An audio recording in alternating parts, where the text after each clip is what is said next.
Et c'est très important, par exemple, d'appartenir à une communauté professionnelle.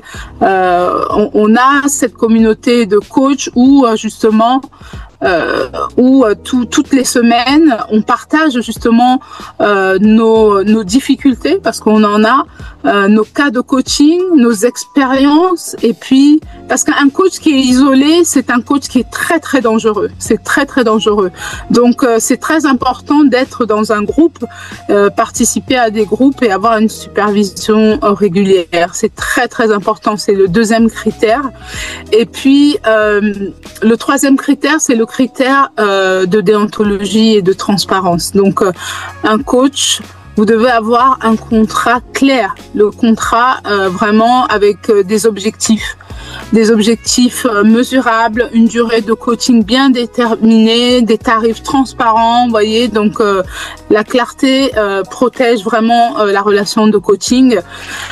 Donc, le gourou, lui, il aura plutôt une méthodologie opaque, qui sera secrète, ce sera toujours quelque chose de secret, il n'y aura pas d'évaluation, et puis il va créer une sorte de dépendance, et ça c'est très très dangereux.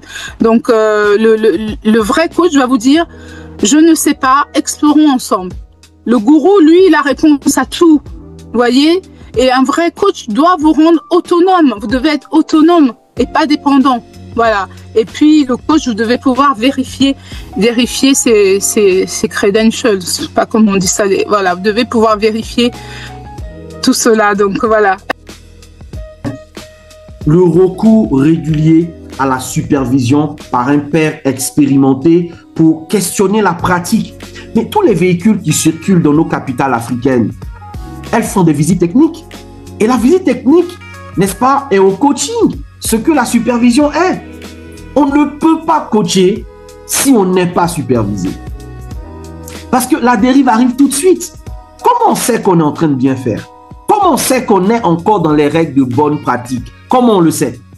Au bout d'un certain moment, on peut être submergé. Même le coach peut être submergé par les émotions de ses coachés. Et ça se voit au niveau des résonances.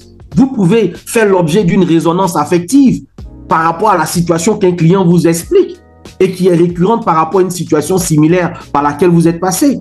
Il y a des biais cognitifs qui parfois vous surprennent. Vous vous étonnez parfois à de la réviviscence par rapport à des situations que vous croyez avoir dépassées. Et vous écoutez un client, tout ça remonte.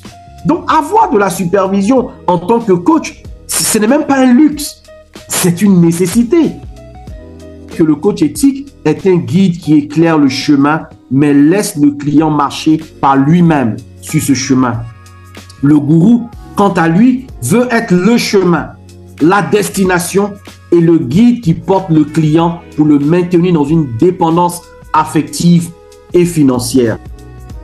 De l'autre côté, le coach gourou, il est autoproclamé. Après une lecture rapide d'une vidéo sur YouTube, après un stage d'une durée de 2 à 5 minutes, il est prêt à accompagner des personnes. Quel danger auquel nous exposons des vies humaines.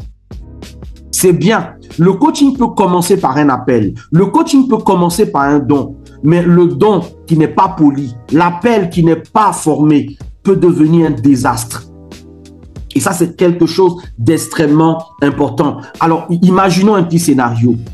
Quelqu'un qui se lève et qui dit « J'ai rêvé que je suis chirurgien orthopédiste ou je suis chirurgien, je sais pas moi, dentiste » et qui se permet de recevoir des personnes et de pratiquer des actes de chirurgie.